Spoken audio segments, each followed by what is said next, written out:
Now, before you move to exercise 2, because I know you already had a look on exercise 2 right now, before we move to that, we need to explain a very simple rule. Now, what we have in exercise 2 is something that we call relative pronouns.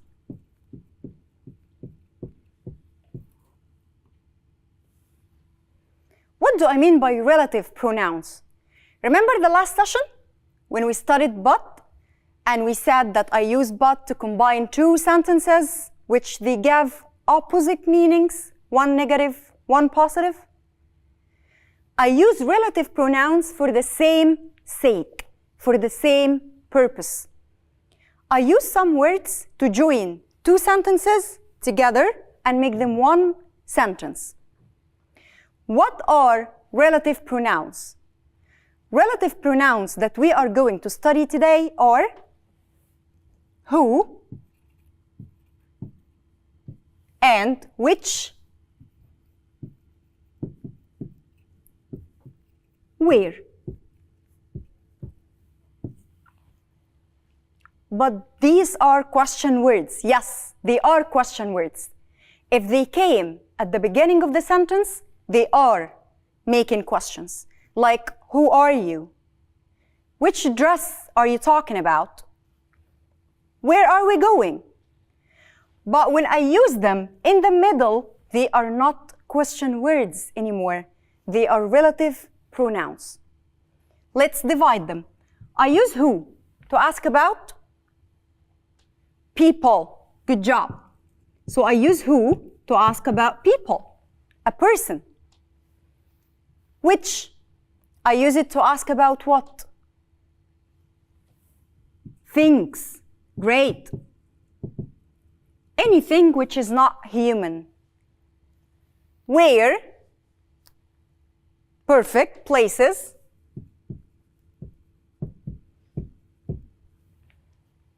Now, if I give you this example, and I said, Dr. Ali saved my life. He is my neighbor.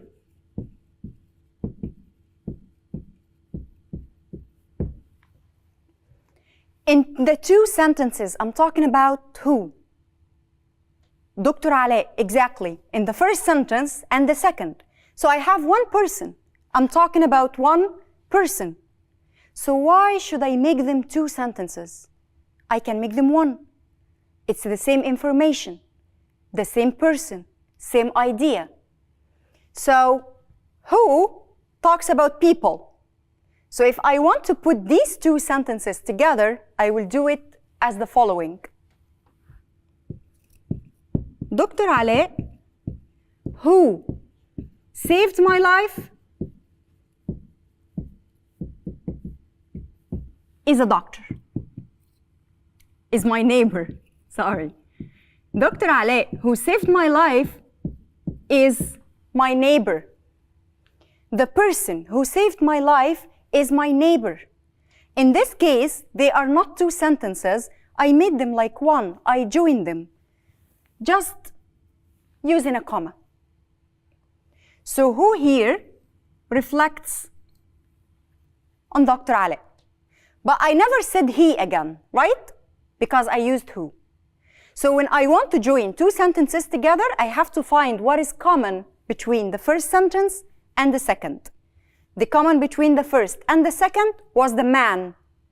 My information is about the man, so I have to use who and make the two sentences like one, but put a comma in between. Let's give an example for which. The dress I wore yesterday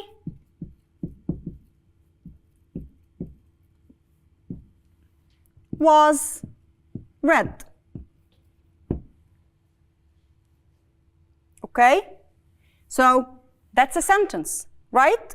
Great. What if I decided to say, yesterday I wore a dress. Yesterday I wore a dress. It was red. It was red. So, what should I do to make them one?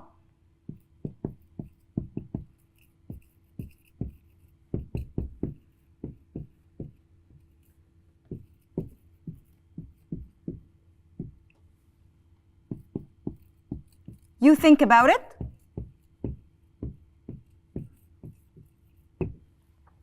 Yesterday I wore a dress. The dress was red. I want you to give me the same idea here. I want to feel like they are one sentence, not two. So what should I use? The dress, the dress. Using which? Great. How can I make them one? The dress which I wore yesterday was red.